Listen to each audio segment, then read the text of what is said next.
Board का paper देने वाले उनके वीडियो सबसे ज्यादा इंपोर्टेंट है मेरे प्यारों। आज मैं आप लोगों को बताने वाला हूँ गणित का एक ऐसा वायरल मॉडल पेपर जो कि आपके पेपर में देखने को मिलेगा। मेरे प्यारे बच्चों, गणित का एक वायरल मॉडल पेपर बताने वाला हूं और इस पेपर को अगर आप तैयार कर लेते हो तो 70 में 70 नंबर गणित में स्कोर करके आओगे। मेरे प्यारे बच्चों, जितना मैं मॉडल पेपर आप लोगों को कराऊंगा गणित का, पूरा का ईमानदारी से अगर पूरा ईमानदारी से सॉल्व कर लेते हो जितने भी क्वेश्चन है, तो गारंटी है मेरे प्यारे बच्चों कि आप 70 में 70 नंबर स्कोर करके आओगे। कोड है आपका 822 पीक्यू कोड में करा रहा हूं। और मेरे प्यारे बच्चों, सेम टू सेम आप लोगों को पेपर ऐसा देखने को मिलेगा। आपको सबसे पहले यहाँ पे अनुक्रमांक लिखना पड़ेगा, इसके बाद यहाँ पे अपना नाम लिखना पड़ेगा और इस पेपर को हल करने के लिए आपके पास समय रहेगा 3 घंटे 15 मिनट। 3 घंटे 15 मिनट के अंदर इन क्वेश्चन पेपर को सॉल्व करना पड़ेगा। मैं पूरा सॉल्व करके आप लोगों को दिखाने वाला हूँ। नोट नीचे दिया गया है। नोट में बोला कि प्रारंभ के 15 मिनट पर छात्रियों को प्रश्न पत्र पढ़ने के लिए निर्धारित है। मतलब कि 15 मिनट आपको टाइम दिया जाएगा इस क्वेश्चन पेपर को पढ़ने के लिए और 3 घंटे में इस क्वेश्चन पेपर को सॉल्व करना होगा। इसके बाद नीचे निर्देश दिया गया। निर्देश भी पढ़ना बहुत ही ज्यादा कंपलसरी है। पहला बोला कि सभी प्रश्न अनिवार्य है, मतलब इसमें जितने भी प्रश्न दिए गए हैं सारे प्रश्न करना अनिवार्य है।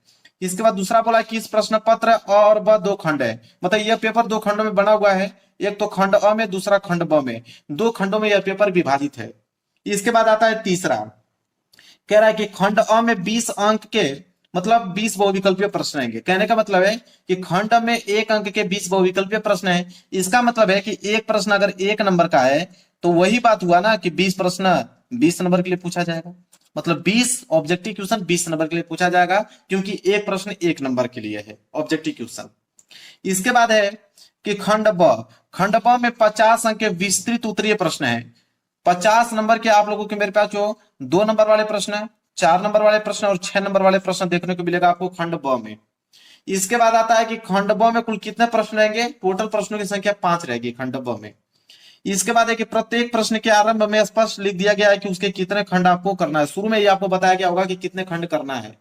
इसके बाद है कि प्रश्न के अंक उनके सम्मुख अंकित हैं, मतलब हर एक प्रश्न के आगे आपको लिखा हुआ मिलेगा कि प्रश्न 1 नंबर का है कि 2 नंबर का है कि 4 नंबर का है कि 6 नंबर का है। जितना भी नंबर का कोई भी प्रश्न होगा उसके सामने लिखा हुआ आप लोगों को मिलेगा। इसके बाद है कि प्रथम प्रश्न से आरंभ कीजिए और अंतिम प्रश्न तक करते जाइए। जो प्रश्न ना आता उस पर समय नष्ट न कीजिए। कहने का मतलब है शुरू से लेकर लास्ट तक सारे प्रश्नों का उत्तर देते जाइए। जो प्रश्न नहीं आ रहा उसको छोड़ दीजिए, समय नष्ट करने की जरूरत नहीं है। लास्ट में अगर समय बचता है तो उस पर फोकस कीजिएगा। इसके बाद है कि यदि रफ कार्य के लिए स्थान अपेक्षित है तो उत्तर पुस्तिका के बाएं पृष्ठ पर कीजिए और फिर काट दीजिए। उस पृष्ठ पर कोई हल ना कीजिए। कहने का मतलब है कि अगर आप मैथ का पेपर दे रहे हो तो रफ कार्य तो चाहिए आप लोगों को हल करने के लिए, तो आप बाएं पृष्ठ पे कर सकते हो। और रफ कार्य जब कर दे रहे हो तो उसको इस तरह काट का निशान लगा दीजिए, या तो रफ कार्य लिख दीजिए, उसे काटने के बाद रफ कार्य लिख दीजिए। इसके बाद है रचना के प्रश्नों के हल में रचना न मिटाएं। यदि पूछा गया तो रचना के पद जो है वो संक्षेप में अवश्य लिखें। बहुत सारे प्रश्न आप लोगों को रचना वाला देखने को मिलेगा, तो रचना वाला प्रश्न में आपको रचना करना पड़ेगा। जब आप रचना कर रहे हो तो उसको आपको छोड़ देना है, न तो उसे मिटाना है। मेरे प्यारों, मिटा दोगे तो वह ऐसे अलाप को गलत माना जाएगा। तो आप रचना वाले प्रश्नों को रचना जो कर रहे हैं उसको उसी तरह छोड़ देना है। देखिए अगला निर्देश है कि जिन प्रश्नों के हल में चित्र खींचना आवश्यक है, जिन प्रश्न के हल में चित्र खींचना आवश्यक है उनमें स्वच्छ एवं शुद्ध चित्र अवश्य खींचिए। बिना चित्र के ऐसे अलापूर्ण और अशुद्ध माने जाएंगे। मेरे प्यारे बच्चों, बहुत सारे क्वेश्चन में आप लोगों को फिगर भी बनाना पड़ेगा, डायग्राम भी बनाना पड़ेगा। तो जो डायग्राम आपको बनाना, तो डायग्राम आपको बनाना अनिवार्य है। अगर डायग्राम नहीं बनाते हो तो ऐसे हल देखिए बोला है कि अशुद्ध माने जाएंगे, मतलब गलत माने जाएंगे, नंबर काट लिया जाएगा। 5 नंबर का है तो आपको 2 ही नंबर मिलेगा। मेरे प्यारे बच्चों, हो सकता है कोई एग्जामिनर आपको 1 भी नंबर ना दे, क्योंकि निर्देश में आगे बोल रखा है उसने। इसके बाद है यहां से पेपर स्टार्ट होता है खंड अ। सबसे पहले आएगा मेरे प्यारे बच्चों बहुविकल्पीय प्रश्न। बिल्कुल प्रश्नों का उत्तर इतना आसान तरीके से सॉल्व कराऊंगा मेरे प्यारे बच्चों कि आप एग्जाम में पूरा का पूरा स्कोर करके आओगे। पहला प्रश्न देखिए क्या है। पहला प्रश्न बहुत ज्यादा सिंपल प्रश्न है मेरे प्यारे बच्चों। बोला है कि यदि 65 और 117 के एचसीएफ को अगर हम 65 p माइनस 117 के रूप में व्यक्त किया जाए तो p का मान पूछा है। कह रहा है कि अगर 65 और 117 का अगर मैं एचसीएफ निकालता हूं और वो जो एचसीएफ है इसके बराबर आता है तो बताइए कि p का मान क्या होगा। 1 नंबर के लिए प्रश्न है मेरे प्यारे बच्चों। बहुत ही ज्यादा सिंपल प्रश्न है, मैं हल करके दिखाता हूं। इतना आसान लगेगा आपको कि आप 2 मिनट के अंदर भी इस प्रश्न को कर दोगे, बहुत पहले ही कर दोगे। देखिए सबसे पहले करना क्या है, मैं थोड़ा सा अलग अलग पेन ले लेता हूं समझाने के लिए आप लोगों को। ब्लैक पेन भी ले लेता हूं, रेड पेन भी ले लेता हूं, ताकि लिखेंगे तो आपको जो वर्ड है अच्छे तरीके से दिखे। अब मेरे प्यार को देखिए क्वेश्चन में क्या बोला है कि 65 और 117 के एचसीएफ। तो सबसे पहले हम लोग 65 और 117 का एचसीएफ निकालेंगे। अब देखिए 65 को अगर हम एचसीएफ निकालें तो 65 को किस रूप में तोड़ सकते हैं? 13 5 65, बिल्कुल। तो पहले 5 लिखेंगे फिर 13 लिखेंगे, क्योंकि पहले 5 से कटाएंगे फिर 13 से कटाएंगे, 13 5 65 हो गया। इसी प्रकार 117 है, तो 117 को मेरे प्यार बच्चों हम लोग क्या लिखेंगे? 117 की अगर हम बात करें तो पहले हम लोग 3 से कटाएंगे, तो 3 तिहाई 9, और 9 में जब हम लोग 13 का गुणा करेंगे तो 117 आएगा। मतलब 117 को हम लोग 3 गुणे 3 गुणे 13 के रूप में तोड़ेंगे। ठीक है, इसका मैंने क्या कर दिया? भाज्य गुणनखंड के रूप में इसको तोड़ दिया। 65 को भी मैंने तोड़ दिया, 117 को भी मैंने तोड़ दिया। एचसीएफ निकालने का मतलब क्या होता है कि जो दोनों में कॉमन हो। अब आप खुद ही देख लीजिए कि दोनों में कॉमन क्या मिल रहा है। इधर आपका 13 है, इसमें भी आपका 13 है, तो 13 जो है कॉमन मिल रहा है। तो मेरे प्यार बच्चों जो मसा होगा, मसा मतलब एचसीएफ, तो एचसीएफ कितना आ गया मेरे प्यार बच्चों? 13 आ गया।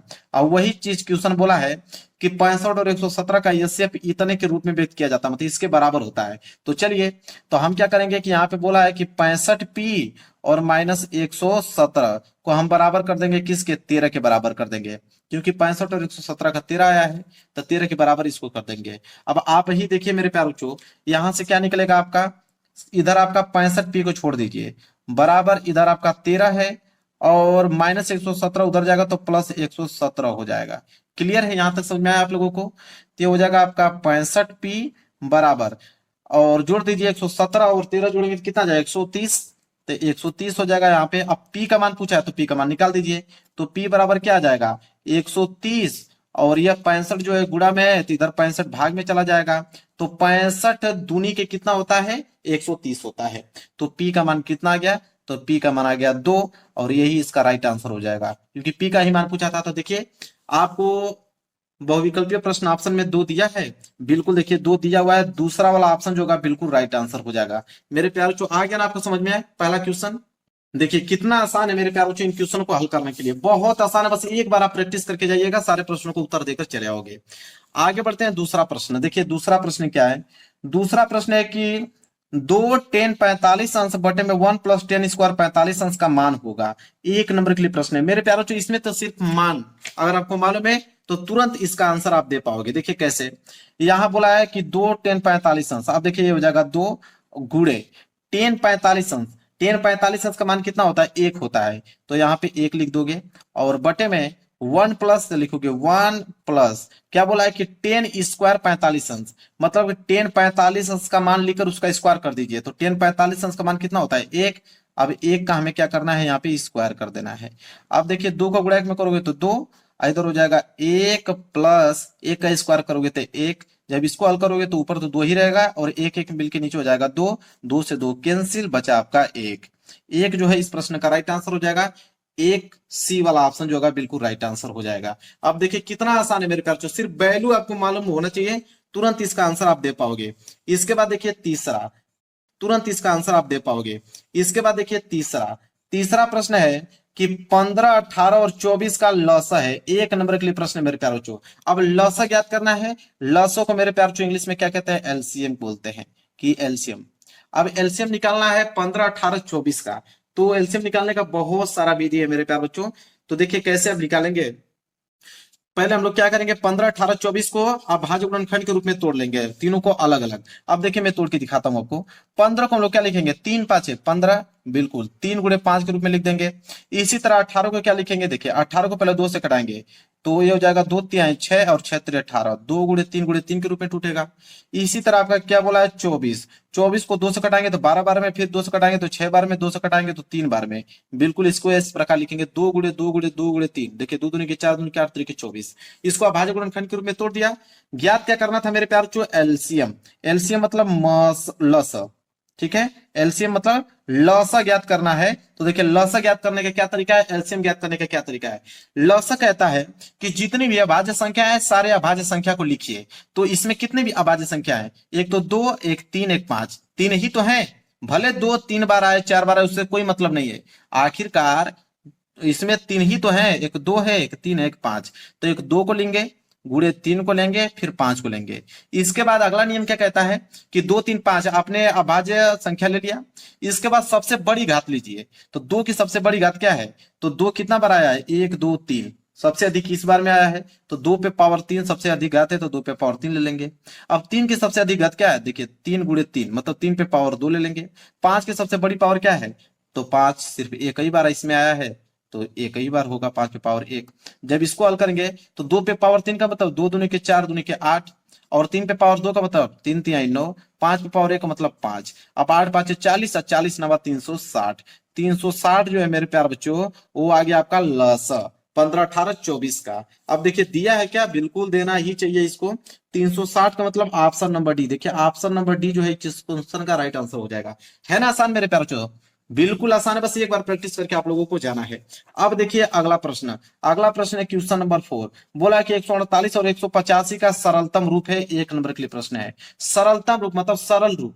सरलतम रूप का मतलब होता है कि 148 और 185 को एक ऐसी संख्या से काटिए कि उसके बाद वो संख्या कटे ही नहीं।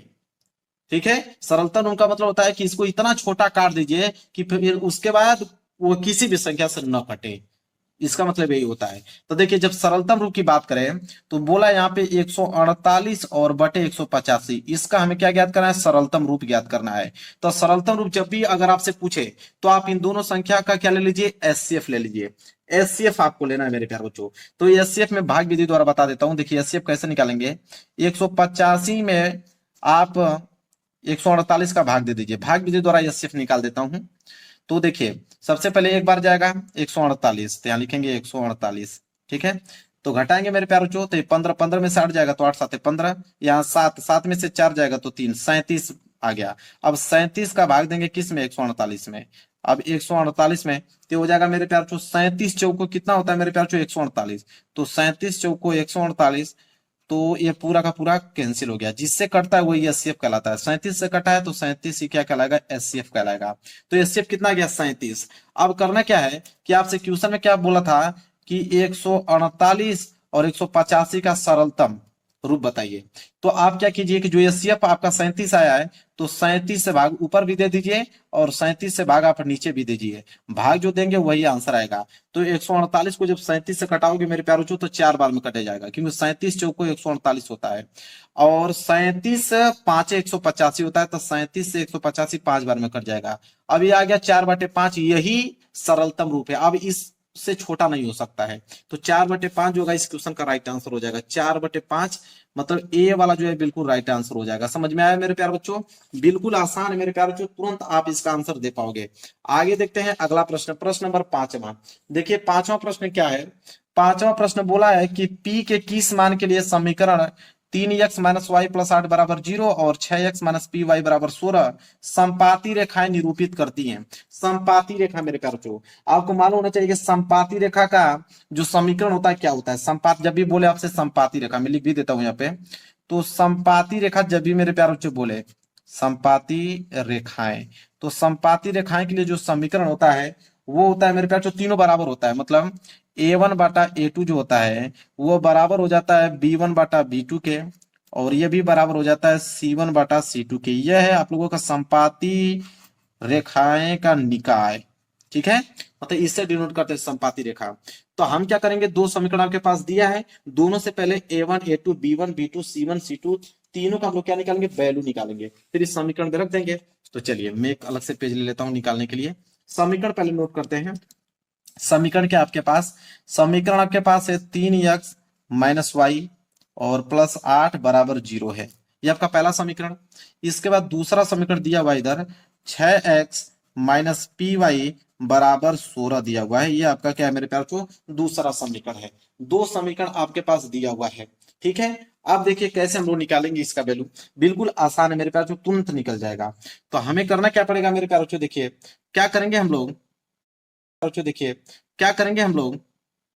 देखिए मेरे प्यार बच्चों ये जो समीकरण दूसरा वाला समीकरण है, यह समीकरण जो है मेरे प्यार बच्चों टाइप किए करने में मिस्टेक है। यह समीकरण इस प्रकार है, यह आपका 6x माइनस पी वाई और प्लस 16 बराबर 0 है। यह समीकरण, यह वाला समीकरण मेरे प्यार बच्चों, यह वाला समीकरण नहीं है।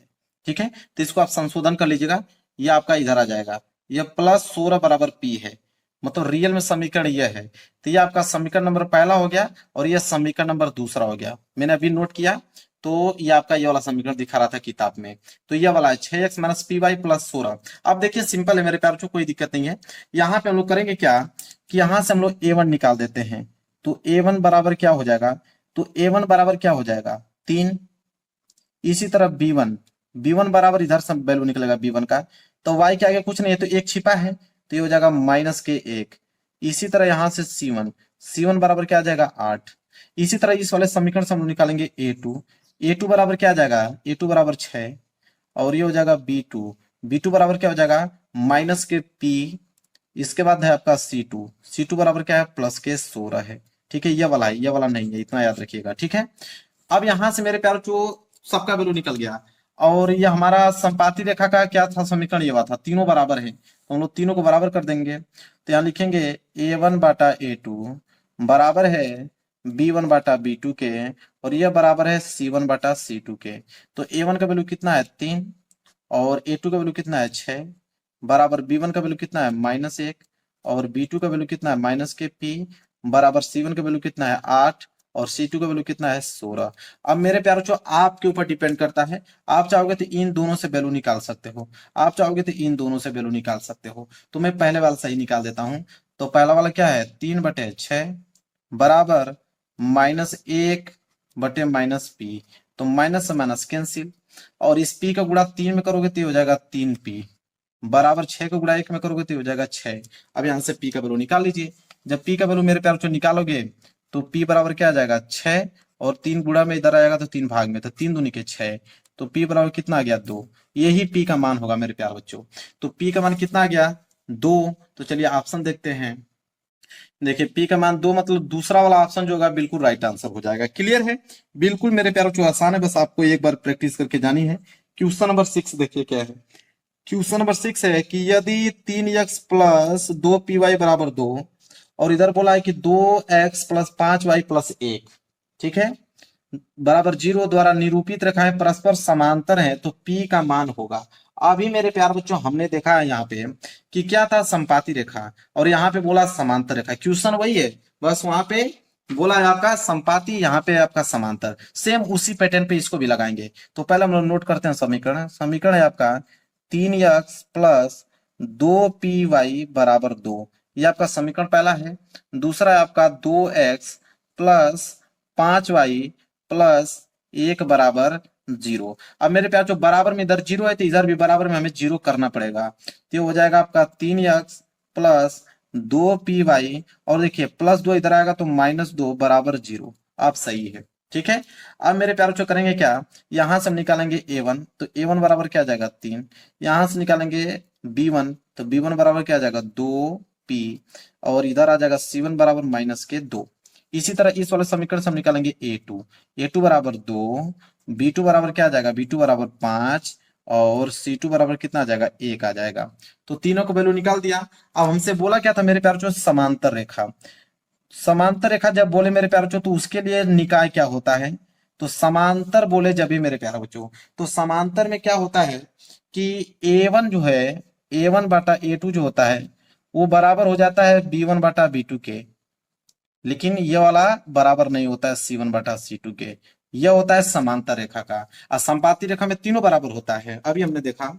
तो यहां से हम लोग a1 का वैल्यू कितना है 3, a2 का वैल्यू कितना है यहाँ से 2, बराबर b1 का वैल्यू कितना है 2p, और b2 का वैल्यू यहाँ से आ गया 5। तो ये दोनों बराबर हैं, तो इन्हीं से हल कर लेते हैं। तो 2 को गुणा 2p में होगा तो 2 दूनी के 4p, बराबर ये हो जाएगा आपका 5 तिहाई 15। अब यहां से जब p का वैल्यू निकालेंगे तो p बराबर कितना आ जाएगा 15, और 4 गुणा में इधर आएगा तो 4 भाग में आ जाएगा। तो p बराबर कितना आ गया 15/4, और यही होगा मेरे प्यार जो आंसर p का। तो p का मान 15/4 दिया है क्या, 1 नंबर के लिए प्रश्न है मेरे प्यार जो 15/4, पहला ही वाला ऑप्शन जो होगा बिल्कुल राइट आंसर हो जाएगा। क्लियर है मेरे प्यार जो, समझ में आ गया आप लोगों को। चलिए आगे बढ़ते हैं प्रश्न नंबर 7वें की तरफ। देखिए प्रश्न नंबर 7वां क्या है। देखिए प्रश्न नंबर 7वां भी आसान है मेरे प्यार बच्चों, कि यदि 15 cot थीटा बराबर 8, तो साइन थीटा का मान पूछा है, 1 नंबर के लिए प्रश्न है। ये भी प्रश्न बहुत क्लियर है। देखिए पहली बात तो यहाँ पे बोला है कि 15 cot थीटा बराबर आपको 8 दिया हुआ है, और इधर पूछ रहा है कि आप बता दीजिए कि साइन थीटा का मान क्या होगा। कि साइन थीटा का मान क्या होगा। अब हम cot थीटा का वैल्यू निकाल देते हैं। तो यहाँ हो जाएगा कॉट थीटा बराबर 8, ये 15 गुणा में है तो 15 जाएगा इधर तो भाग में हो जाएगा, मतलब कॉट थीटा बराबर आ गया 8/15। और कॉट थीटा बराबर क्या होता है, आधार बटे के लंब, तो हो जाएगा आधार बटे के लंब कॉट थीटा। और आधार मालूम चल गया 8, लंब हो गया 15, कर्ण हमको निकालना है। तो कर्ण बराबर फार्मूला होता है, कर्ण बराबर फार्मूला होता है कि करड़ी में लंब स्क्वायर प्लस आधार स्क्वायर, यह फार्मूला होता है पाइथागोरस का। तो यहां से हम लोग निकाल देंगे आसानी से। कर्ण बराबर क्या हो जाएगा, अंडर रूट में एल स्क्वायर, मतलब लंब, लंब कितना है 8, तो 8 का स्क्वायर, आधार कितना है मेरे प्यारे बच्चों, लंब हमारा 15 है मेरे प्यारे बच्चों। तो यहाँ पे गलती हो गया, 15 है तो नीचे लिख देता हूँ 15 का स्क्वायर, और आधार कितना हो गया 8 है तो 8 का स्क्वायर। क्लियर है, बाकी अंडर रूट आपके ऊपर है। तो ये हो जाएगा कर्ण बराबर अंडर रूट 15 का स्क्वायर करोगे कितना हो जाएगा 225, और 8 का स्क्वायर करोगे तो 64 हो जाएगा। क्लियर है, तो कर्ण बराबर क्या हो जाएगा 225 और 64 को जोड़ लीजिए, कितना आ जाएगा 289, बिल्कुल 289 आ जाएगा। अब कर्ण बराबर क्या हो जाएगा 289 का वर्गमूल क्या होता है 17, आपको भी मालूम है, तो 17 आ गया कर्ण का वैल्यू। तो कर्ण का वैल्यू 17 आ गया, और आधार दिया हुआ है 8, लंब दिया हुआ है 15। साइन थीटा का वैल्यू पूछा है, साइन थीटा का मान क्या होता है, लंब बटा के कर्ण होता है। तो लंब आपका कितना दिया था, लंब आपका 15, और कर्ण अभी आया है 17। तो 15/17 जो है वो साइन थीटा का वैल्यू होगा 15/17। तो देखिए 15/17 दिया है क्या, 15/17 का मतलब ऑप्शन नंबर डी वाला जो होगा बिल्कुल राइट आंसर हो जाएगा 15/17। ये भी क्वेश्चन आसान था कि नहीं, समझ में आ गया आप लोगों को, तो बिल्कुल आसान है मेरे प्यार, एक बार प्रैक्टिस करके जाइए, आप सारे प्रश्नों को उत्तर देकर आओगे। चलिए आगे बात करते हैं प्रश्न नंबर 8वां। देखिए प्रश्न नंबर 8वां क्या है मेरे प्यार बच्चों, देखिए 8वां है कि यदि त्रिभुज एबीसी तथा त्रिभुज एक्स वाई जेड दो समरूप त्रिभुज है, मतलब दो त्रिभुज हैं दोनों समरूप हैं, और बोला है कि कोण ए जो है 75 अंश और कोण वाई जो है 57 अंश हो, तो कोण सी का मान क्या होगा। मेरे प्यार बच्चों बिल्कुल आसान क्वेश्चन बोला है। अब मेरे प्यार बच्चों देखिए, इसको मैं एक ट्रिक बताता हूँ, ट्रिक से हल करा देता हूँ, क्योंकि ऑब्जेक्टिव क्वेश्चन है, ऑब्जेक्टिव क्वेश्चन ट्रिक से हल होगा तो बिल्कुल आसान तरीके से आपका समय बचेगा। वही लिख के हल करना होता तो डिटेल में बताता, लेकिन ट्रिक में बता देता हूं मेरे प्यार बच्चों, क्योंकि ट्रिक से हमें तो सिर्फ आपको ऑप्शन ही ट्रिक करना है ना, तो ट्रिक से बता देता हूं। देखिए जब भी आपको बोले दो त्रिभुज आपस में क्या है समरूप है, जब भी मेरे प्यार बच्चों दो त्रिभुज आपस में बोले कि समरूप हैं, तो आप समझ लीजिए मेरे प्यार बच्चों कि यहाँ कोण भी जो होगा मेरे प्यार बच्चों बराबर होगा। जब भी देखिए मैं नियम बताता हूं कि जब दो त्रिभुज आपको समरूप बोल दिया, और कोण ए का मान दिया हुआ है, कोण वाई का मान दिया हुआ है, कोण सी का मान पूछ रहा है, तीन ही कोण हैं, ठीक है, त्रिभुज में तीन ही कोण होते हैं। तो जैसे मैं आपको समझाने के लिए अगर आपको बता दूं कि देखिए ये आपका कोण ए हो गया, ये कोण आपका वाई हो गया, ये कोण आपका सी हो गया, तीन कोण हैं। कोण ए का मान दिया हुआ है 75 डिग्री, कोण वाई का मान दिया हुआ है इधर आपका 57 डिग्री, कोण सी का मान पूछा है। यह कंडीशन कब होगा, जब दो त्रिभुज आपस में समरूप हैं। तो हमको मालूम है कि त्रिभुज के तीनों अंतःकोणों का योग कितना होता है 180 अंश होता है, ठीक है। तो हम कहेंगे कि कोण ए प्लस कोण वाई और कोण सी, तीनों कोणों का योग कितना होगा 180 अंश होगा। और कोण ए का वैल्यू हमें 75 अंश दिया ही है, कोण वाई का मान हमें 57 अंश दिया ही है, और कोण सी का मान निकाल देंगे, और इधर आपका 180 बराबर दिया ही है। तो 75 और 57 जोड़ोगे तो कितना हो जाएगा 132, तो 132 डिग्री प्लस कोण सी बराबर 180 अंश। अब कोण सी बराबर क्या हो जाएगा मेरे प्यारे बच्चों 180 अंश में से हम क्या करेंगे 132 घटा देंगे, तो कोण सी बराबर कितना आ जाएगा मेरे प्यारे बच्चों 48 अंश। कितना आसान है, मैं लिखा हूं तब, नहीं तो आपको क्या करना है कि सिर्फ 75 और 57 जोड़ दीजिए 132, और 132 मतलब 180 में से 132 घटा देंगे तो 48 अंश। डायरेक्ट मेरे प्यारे बच्चों बस मात्र 5 सेकंड के अंदर में इसका आंसर आप दे पाओगे, 5 सेकंड के अंदर। लेकिन आपको समझाना हो, भाई लिख के समझा रहा हूं, अन्यथा सिर्फ आपको ऑप्शन करना होता तो मैं आपको 2-2 सेकंड में सारे क्वेश्चन करके दिखा देता, ठीक है। चलिए आगे बढ़ते हैं प्रश्न नंबर 9। प्रश्न नंबर 9 क्या है, प्रश्न नंबर 9 है मेरे प्यारे बच्चों कि बिंदु एम का निर्देशांक दिया है -3,4, बोला है कि मूल बिंदु से दूरी। तो मूल बिंदु का निर्देशांक आपको मालूम होना चाहिए 0,0 होता है मूल बिंदु।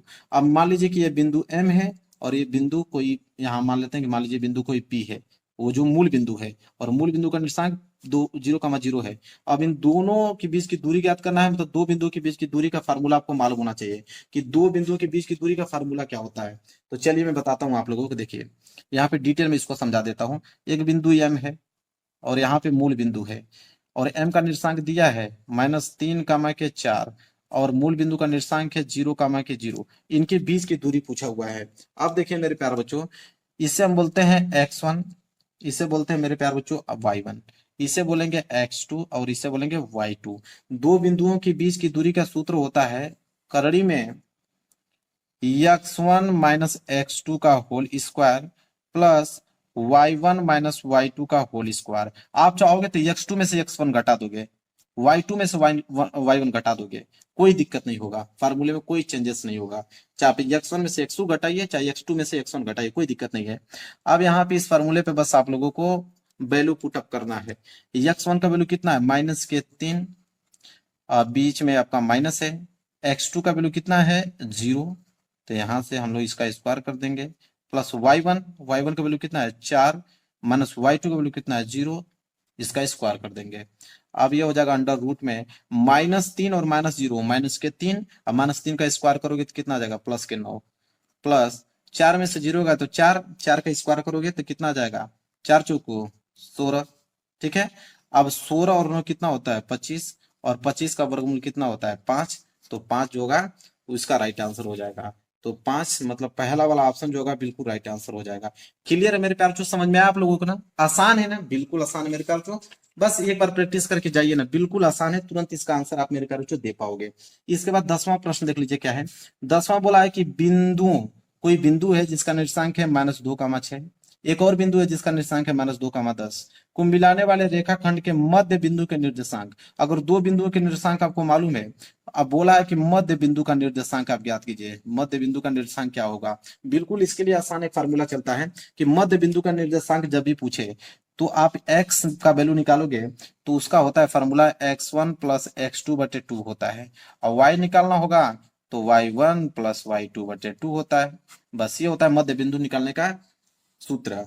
अब मेरे प्यार जो आसान है, देखिए x1 क्या है, देखिए ये x1 है, ये y1 है, और ये आपका x2 है, ये आपका y2 है। तो x1 क्या है, ठीक है।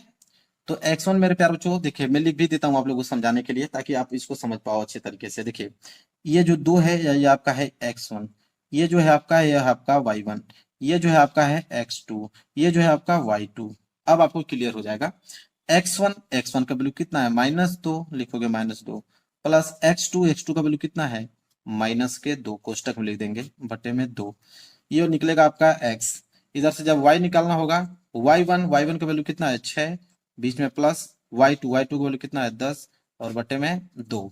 अब इसे हल करेंगे तो हो जाएगा x बराबर, ये हो जाएगा आपका -2, प्लस गुणा माइनस में होगा तो माइनस, फिर 2 और बटे में 2, तो -2 कितना होता है, -4 और बटे में 2, ये निकल गया x। कटा दोगे तो x बराबर क्या आ जाएगा, 2 दूनी के 4, -2, तो x का वैल्यू कितना गया, -2। इसी तरह y बराबर क्या हो जाएगा, 10 और 6 16 बटे में 2, 2 से कटा देंगे तो y बराबर 8, तो y बराबर 8 और x बराबर -2। तो निर्देशांक कैसे लिखते हैं, पहले x लिखते हैं फिर y लिखते हैं, निर्देशांक लिखने का यही तरीका होता है। तो x का वैल्यू कितना है, -2, और y का वैल्यू कितना है 8। तो मूल बिंदु यहाँ से इनका मध्य बिंदु का जो निर्देशांक हो जाएगा वो -2,8 हो जाएगा। तो -2,8 का मतलब पहला वाला ऑप्शन जो होगा बिल्कुल राइट आंसर हो जाएगा। क्लियर है मेरे प्यार, जो समझ में आ गया आप लोगों को। चलिए आगे बढ़ेंगे प्रश्न नंबर 10 के बाद प्रश्न नंबर 11 की तरफ। चलिए देखते हैं प्रश्न नंबर 11 क्या है। कह रहा है कि किसी समबाहु त्रिभुज, कोई समबाहु त्रिभुज है एबीसी, कह रहा है कि यदि उसमें कोण एडी जो है वो लंब है बीसी पे, मतलब एडी जो है वो लंब है बीसी, तो एडी स्क्वायर जो है वो बराबर किसके होगा। एक नंबर के लिए प्रश्न है, फिगर से आपको समझाता हूं। जैसे एक त्रिभुज बना लेता हूं, ये त्रिभुज है आप लोगों का समबाहु त्रिभुज। समबाहु त्रिभुज में मतलब तीनों भुजाएं क्या होती हैं, बराबर होती हैं। ये आपका ए बिंदु, ये आपका बी और ये आपका सी। बोला है कि एडी जो है बीसी पे लंब है, ये आपका बीसी है, और इसी बीसी पे ये आपका इधर से आपका एडी आता है। एडी जो है लंब है, लंब का मतलब 90 अंश है डी। तो एडी जो है लंब है बीसी के, क्योंकि क्वेश्चन में बोल रखा है, बोल रहा है कि एडी स्क्वायर होगा किसके, मतलब ये जो अगर एडी का हम स्क्वायर करेंगे वो किसके बराबर होगा। मेरे प्यारों जो देखिए, अब हम क्या करेंगे कि यहाँ पे एक त्रिभुज लेंगे हम लोग एडीसी, एडीसी ये वाला त्रिभुज में ले रहा हूँ, सिर्फ ये वाला एडीसी। तो लिखेंगे त्रिभुज एडीसी में, अगर हम त्रिभुज एडीसी की बात करें तो एडीसी में हम लोग लगाएंगे पाइथागोरस प्रमेय। क्या लगाएंगे, पाइथागोरस प्रमेय। यहां लिख भी देता हूं मैं कि पाइथागोरस, पाइथागोरस प्रमेय। पाइथागोरस प्रमेय तो सारे बच्चों को मालूम होगा कि पाइथागोरस प्रमेय कहता क्या है। पाइथागोरस प्रमेय कहता है कि कर्ण का स्क्वायर बराबर, कर्ण देखिए अभी छोटे से त्रिभुज में एडीसी में क्या कर्ण क्या है एसी, तो एसी का स्क्वायर बराबर कर्ण का स्क्वायर बराबर लंब का स्क्वायर, लंब क्या है हमारा एडी, और प्लस आधार का स्क्वायर, आधार क्या हमारे पास डीसी। ठीक है, तो यहाँ पे हो जाएगा डीसी का स्क्वायर। अब ध्यान से समझिएगा आप लोग। अब मेरे प्यार बच्चों ये बोला है आपका एसी का स्क्वायर। अब ध्यान से एक चीज आप समझिए, ये जो आपका एसी है, ये आपका जो भुजा एसी है वो बीसी के बराबर हो जाएगा कि नहीं, वो बीसी के बराबर हो जाएगा कि नहीं मेरे प्यारे बच्चों, बिल्कुल बीसी के भी बराबर होगा और साथ ही साथ एबी के भी बराबर होगा, क्योंकि समबाहु त्रिभुज है तो समबाहु त्रिभुज में तीनों भुजाएं बराबर होता है। तो ये जो एसी है वो एबी के भी बराबर होगा और साथ ही साथ बीसी के भी बराबर हो जाएगा, ये भुजा बीसी के बराबर हो जाएगा। अब मेरे प्यारे बच्चों एसी की जगह पे हम लोग बीसी लिख सकते हैं, बिल्कुल लिख सकते हैं। एसी की जगह पे हम लोग बीसी लिख सकते हैं क्योंकि तीनों भुजाएं बराबर है। तो एसी स्क्वायर को मैंने बीसी स्क्वायर लिख दिया, और इधर आपका क्या है एडी का स्क्वायर और प्लस डीसी का स्क्वायर। ठीक है, और यहाँ पे आप लिख भी सकते हो कि चूंकि हमने इसलिए इसको किया क्योंकि एसी जो भुजा है वो बीसी के क्या है बराबर, इसलिए मैंने एसी की जगह पे बीसी लिख दिया, कोई दिक्कत नहीं होना चाहिए। अब मेरे प्यारों से एक बात ध्यान से सुनिए, ये जो आपको बीसी स्क्वायर दिखाई दे रहा है, बीसी स्क्वायर पूरा का पूरा जो भुजा दिखाई दे रहा है बीसी, तो ये जो बीसी आपको दिखाई दे रहा है वो मेरे प्यारों से ये जो छोटी भुजा डीसी है क्योंकि मध्य में बांटा हुआ है, तो ये जो डीसी के स्क्वायर के बराबर है कि नहीं, आप कह सकते हो कि ये जो बीसी पूरा का पूरा भुजा है वो डीसी के स्क्वायर के बराबर है, या आप इसको कह सकते हो कि यह दो डीसी है क्योंकि यह आधा है और यह आधा है, तो यह दो डीसी हो जाएगा। मतलब इसको कहोगे कि दो डीसी के बराबर है, ये जो बीसी भुजा है दो डीसी के बराबर है। ठीक है, तो बीसी स्क्वायर है, बीसी स्क्वायर को हम लोग लिख देंगे, बीसी की जगह पे लिख देंगे दो डीसी। ठीक है, दो डीसी का स्क्वायर कर देंगे बराबर, इधर आपका क्या है मेरे प्यार को एडी का स्क्वायर और प्लस इधर है आपका डीसी का स्क्वायर। हमने ऐसा क्यों किया, क्योंकि हम जानते हैं कि बीसी जो है वो दुगना है डीसी का। ठीक है, चलिए अब मेरे प्यार को ध्यान से समझिए, दो डीसी का स्क्वायर करोगे तो दो दूनी के चार डीसी का स्क्वायर हो जाएगा बराबर, इधर हो जाएगा आपका एडी का स्क्वायर और धन डीसी का स्क्वायर हो जाएगा।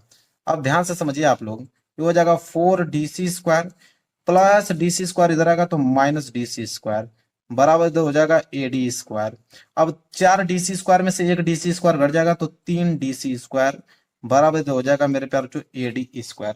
होगा कि नहीं, बिल्कुल मेरे प्यार बच्चों। अब मेरे प्यारे बच्चों यहाँ पे हमें एडी का ही स्क्वायर पूछा था कि एडी का स्क्वायर किसके बराबर होगा, तो एडी का स्क्वायर जो होगा वो तीन डीसी स्क्वायर के बराबर हो जाएगा, क्योंकि क्वेश्चन में क्या पूछा है एडी स्क्वायर बराबर, तो एडी स्क्वायर बराबर तीन डीसी स्क्वायर, तो तीन डीसी स्क्वायर। तो देखिए यह चाहे तीन डीसी कहिए चाहे तीन सीडी कहिए, दोनों बात एक ही है। आप चाहे इसको सीडी कहिए या तो डी को इधर भेज दिए डीसी कहिए, दोनों बात तो एक ही है। सीडी का बी स्क्वायर करोगे तो उतना ही आ जाएगा, डीसी का बी स्क्वायर करोगे तो उतना ही आएगा। मतलब चौथा वाला ऑप्शन जो होगा बिल्कुल राइट आंसर हो जाएगा। है मेरे प्यारे बच्चों आप लोगों को क्लियर, कोई दिक्कत नहीं होना चाहिए, बिल्कुल मेरे प्यारे बच्चों आसान है, बिल्कुल इसका उत्तर दे पाओगे। आगे बढ़ते हैं, अगला प्रश्न नंबर 12 देखिए क्या है। प्रश्न नंबर 12 है कि त्रिभुज एबीसी के शीर्षों के निर्देशांक क्रमशः 7,5, 5,7, -3,3 है। यदि बीसी का मध्य बिंदु डी है तो एडी की माप क्या होगी, एक नंबर के लिए प्रश्न है मेरे प्यारे बच्चों। ये भी आसान है, समझ में आ जाएगा आप लोगों को। देखिए सबसे पहले हम लोग यहाँ पे एक त्रिभुज बनाएंगे एबीसी, ध्यान से समझिएगा, समझ में आ जाएगा आप लोगों को। एक त्रिभुज मैंने बनाया एबीसी, देखिए त्रिभुज एबीसी है, ऊपर हो गया ए, ये हो गया आपका बी और ये हो गया सी। एबीसी एक त्रिभुज है और कह रहा है यहाँ पे मेरे प्यारे बच्चों कि यदि बीसी का मध्य बिंदु डी है तो बीसी का मध्य बिंदु यहाँ पे बीच में डी बना दूंगा और ये हो जाएगा इस पे क्या मेरे प्यारे बच्चों लंब। ठीक है, तो एडी की माप कीजिए, मतलब एडी वही पूछा है कि एडी का मान हमें आप लोगों को बताना है।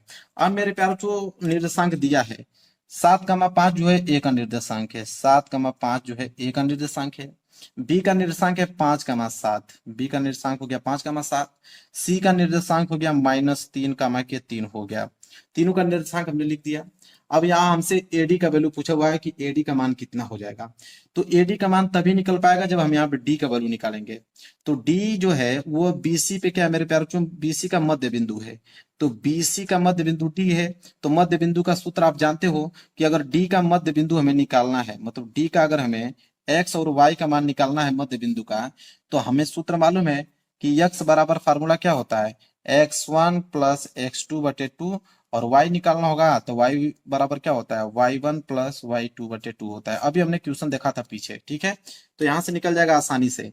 तो हम x का निकालेंगे, तो x1 क्या है यहाँ पे 5, और प्लस x2 क्या है हमारे पास -3, तो ये हो जाएगा -3, और बटे में हो जाएगा यहाँ पे 2।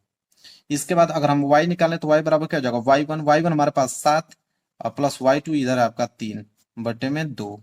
अब मेरे प्यार जो हल करेंगे तो x बराबर 5, और प्लस का गुणा माइनस में होगा तो -3 बटे में 2, इधर हो जाएगा y बराबर 7 और 3 कितना होता है 10, 10/2 हो जाएगा, तो 2 5 10। तो यहाँ से y बराबर तो आपका 5 आ गया, इधर y बराबर 5 आ गया, इधर हो जाएगा x बराबर 5 में से 3 जाएगा तो 2, और बटे में 2, 2 से 2 कैंसिल, बच गया 1, तो इधर हो जाएगा x बराबर 1। तो x बराबर 1 आ गया और y बराबर 5, मतलब d का जो निर्देशांक होगा, यहाँ पे d का निर्देशांक कितना गया, x का वैल्यू 1 और y का वैल्यू 5, मतलब d का निर्देशांक आ गया 1 बटे मतलब 1,5, 1,5 डी का मान आ गया।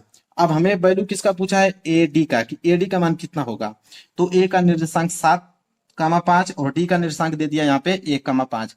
अब इनके बीच की दूरी पूछा है, मतलब दो बिंदुओं के बीच की दूरी पूछा है, तो दो बिंदुओं के बीच की दूरी का सूत्र क्या होता है, तो अभी मैंने आप लोगों को बताया था कि दो बिंदुओं के बीच की दूरी का सूत्र होता है मेरे प्यार बच्चों, यहाँ लिख देता हूँ। दो बिंदुओं के बीच की दूरी का सूत्र होता है मेरे प्यार बच्चों, x1 माइनस x2 का whole square plus y1 minus y2 का होल स्क्वायर। यह फॉर्मूला होता है मेरे प्यार जो दो बिंदुओं के बीच की दूरी का। तो अब वैल्यू आपको मालूम है, रखिए, तो हो जाएगा आपका x1। अब x1 क्या है यहाँ पे 7 माइनस x2 क्या है यहाँ पे 1, तो 7 में से 1 घटा दीजिए, इसका स्क्वायर कर दीजिए, प्लस y1 हमारे पास क्या है 5, और माइनस y2 क्या है हमारे पास 5, तो 5 में से 5 को घटा दीजिए, इसका स्क्वायर कर दीजिए। तो अब इसका निकालोगे तो 7 में से 1 जाए तो 6, 6 का स्क्वायर करोगे तो 36, प्लस 5 में से 5 गया तो 0, 0 का स्क्वायर करोगे तो 0, तो 36 में 0 जोड़ोगे तो 36, तो 36 का वर्गमूल क्या होता है 6। तो 6 जो है मेरे पास जो इस क्वेश्चन का राइट आंसर हो जाएगा, मतलब 6 मात्रक। देखिए दिया है क्या, बिल्कुल मेरे पास जो सी वाला ऑप्शन जो होगा बिल्कुल राइट आंसर हो जाएगा। तो मेरे पास जो अच्छा क्वेश्चन था, और मेरे प्यार जो उम्मीद करता हूँ कि आसान तरीके से समझ में भी आ गया होगा आप लोगों को।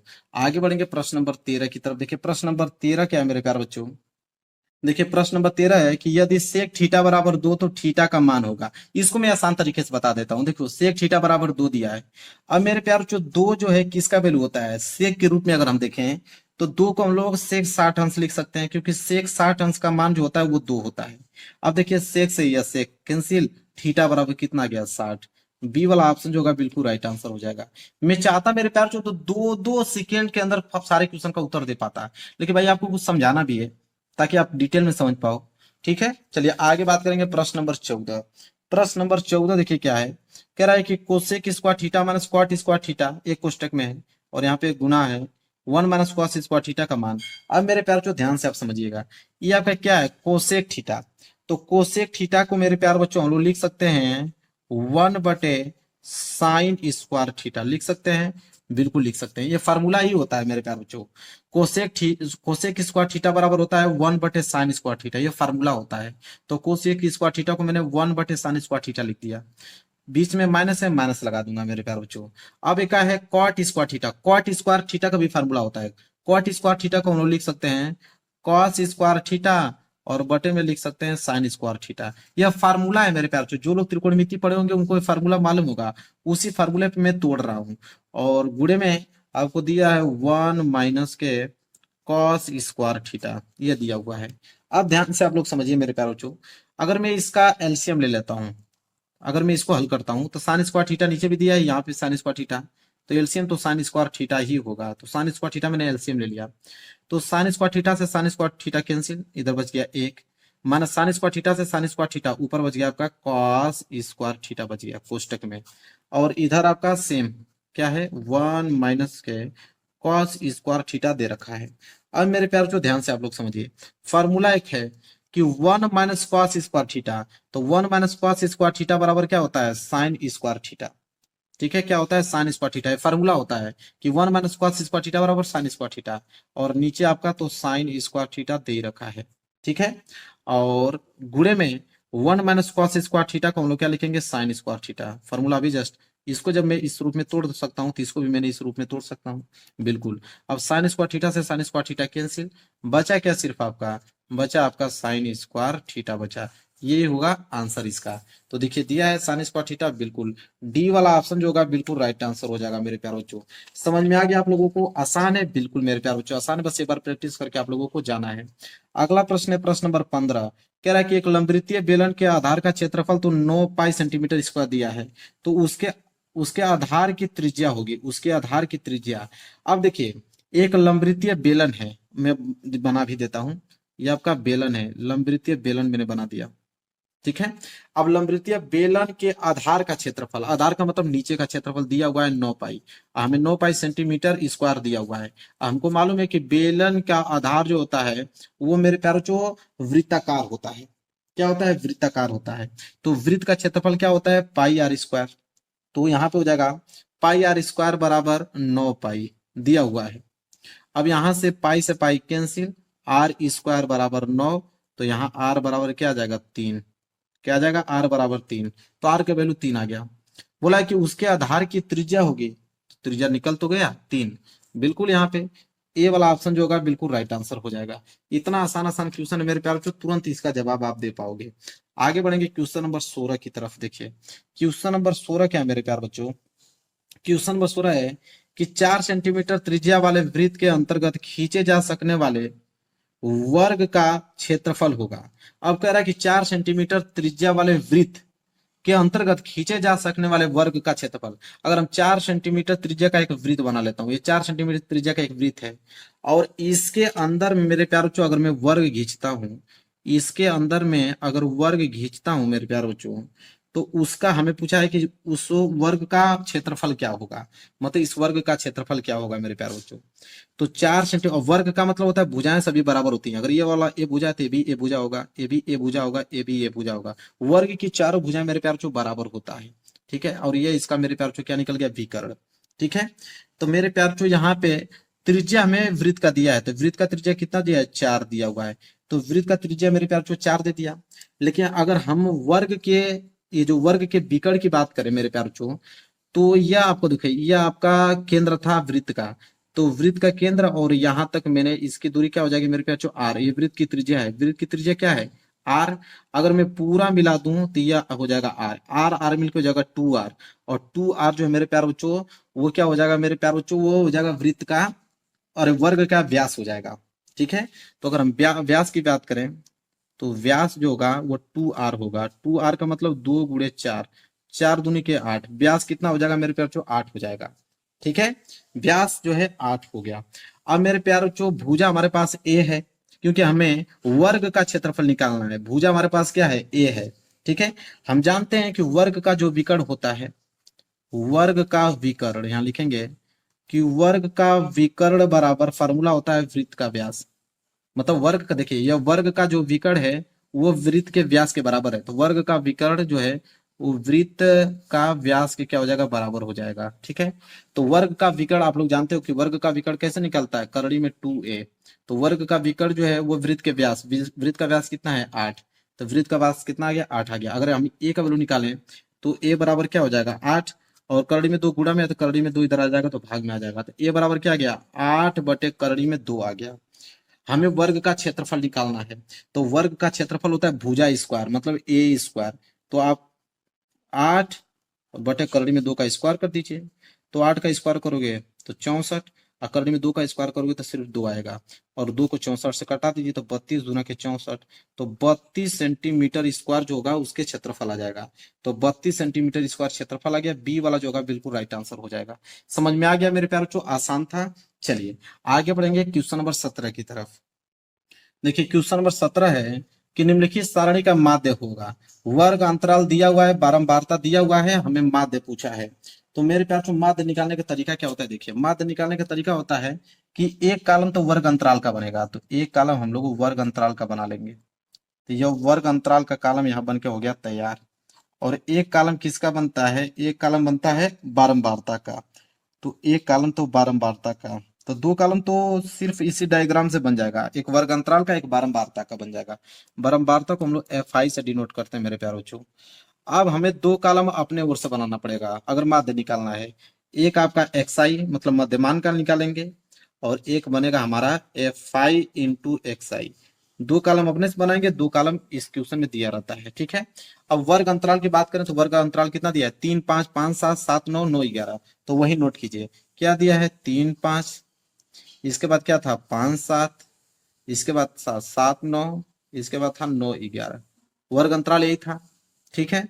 बारंबारता भी नीचे है 4 2 1 3, तो इसका बारंबारता कितना था 4, इसका बारंबारता 2, इसका बारंबारता 1 और इसका बारंबारता 3, यही था। अब एक्स आई निकालना है, ये दो चीज अपने से निकालना है। तो एक्स आई मतलब मध्यमान, मध्यमान का मतलब 3 और 5 के बीच में क्या आता है, तो 3 और 5 के बीच में 4 आता है, ठीक है।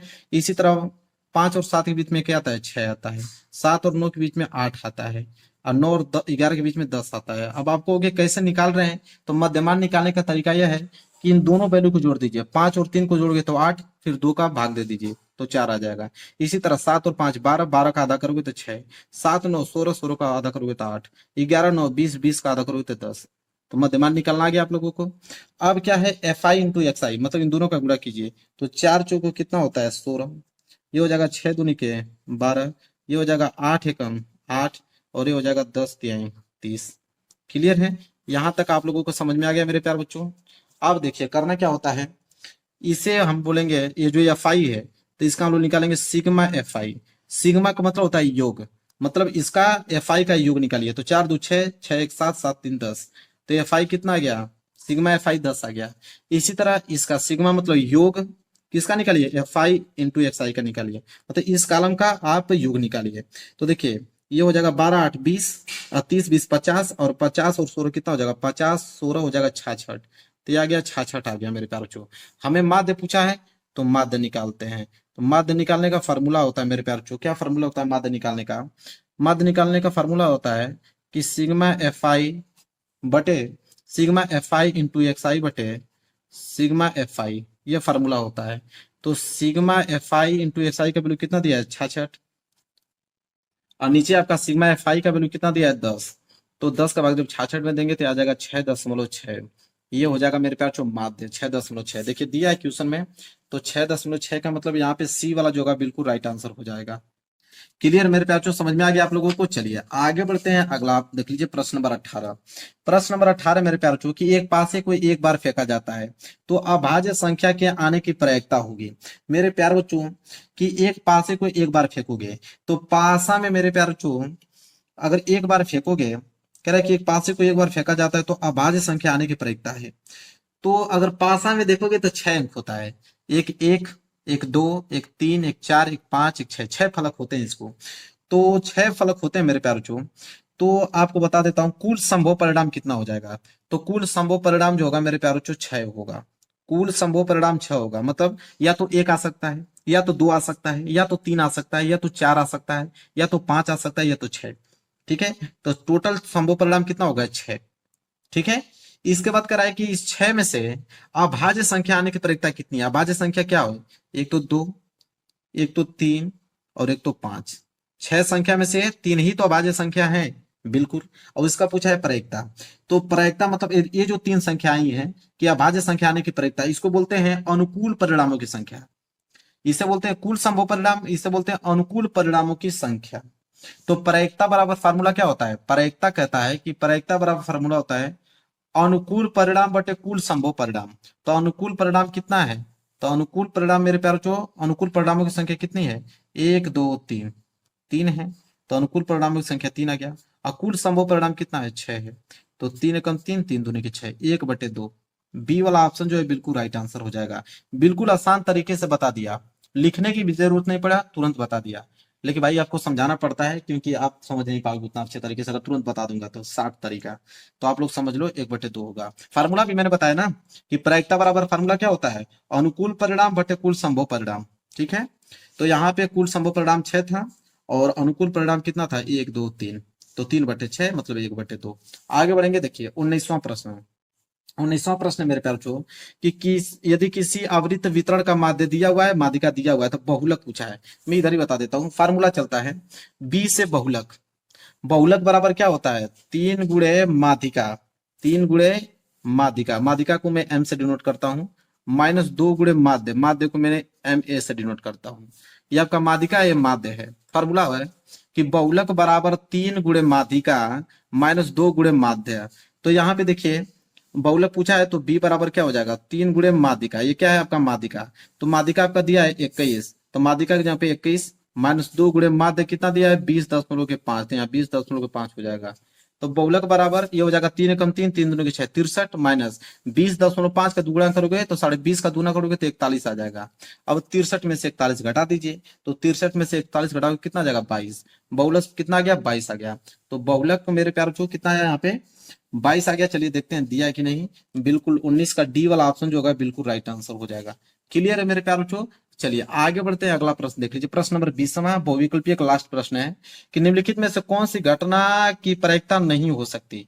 अब प्रायिकता नहीं हो सकती मेरे प्यार बच्चों क्या है, प्रायिकता का मतलब होता है मेरे प्यार बच्चों कि अधिकतम प्रायिकता एक से अधिक। ठीक है, कहने का मतलब है मेरे प्यार बच्चों कि प्रायिकता जब भी होगा या तो मेरे प्यार बच्चों एक होगा या तो मेरे प्यार बच्चों एक से कम होगा, प्रायिकता कभी एक से अधिक होती नहीं है। इतना बात मेरे प्यार बच्चों आप याद रखिएगा। तो कह रहा है मेरे प्यार बच्चों की प्रायिकता नहीं हो सकती। ठीक है, तो प्रायिकता एक से अधिक कौन कौन है, ये तो एक है, ये प्रायिकता हो सकती है। अगर ये भी बात करें तो ये भी आपका 0 पॉइंट में जाएगा, ये भी प्रायिकता हो सकता है। ये भी आपका 0.6 जाएगा तो ये भी हो सकता है। ये आपका 4/3 है, इसको जब डिवाइड करोगे तो आ जाएगा 1.33, मतलब एक से अधिक आ गया ना, एक से अधिक आ गया मतलब 0 पॉइंट में जाएगा, ये भी प्रायिकता हो सकता है। ये भी आपका 0.6 जाएगा तो ये भी हो सकता है। ये आपका 4/3 है, इसको जब डिवाइड करोगे तो आ जाएगा 1.33, मतलब एक से अधिक आ गया ना, एक से अधिक आ गया मतलब प्रायिकता नहीं हो सकता है। प्रायिकता याद रखिएगा या तो एक होगा या तो एक से कम होगा, एक से अधिक प्रायिकता नहीं हो सकती है। तो 4/3 का मान 1.33 आ रहा था, मतलब ये प्रायिकता नहीं हो सकता है। तो मेरे प्यारे बच्चों 20 बहुविकल्पीय प्रश्न खंड अ का मैंने बता दिया। और खंड ब में 50 अंकों के वर्णनात्मक प्रश्न है, जिसमें 2 नंबर के प्रश्न, 4 नंबर के प्रश्न, 6 नंबर के प्रश्न देखने को मिलेगा। अब इसके लिए मैं अलग से एक वीडियो बनाऊंगा। ठीक है, और इस क्वेश्चन को आप तैयार कर लीजिए और वीडियो को लाइक कर देना। चैनल पर नए हो तो चैनल को जरूर सब्सक्राइब कर लेना। अगले वीडियो में मैं इसका खंड ब बता दूंगा पूरा डिटेल से। तो चलिए मिलेंगे नेक्स्ट वीडियो में, तब तक के लिए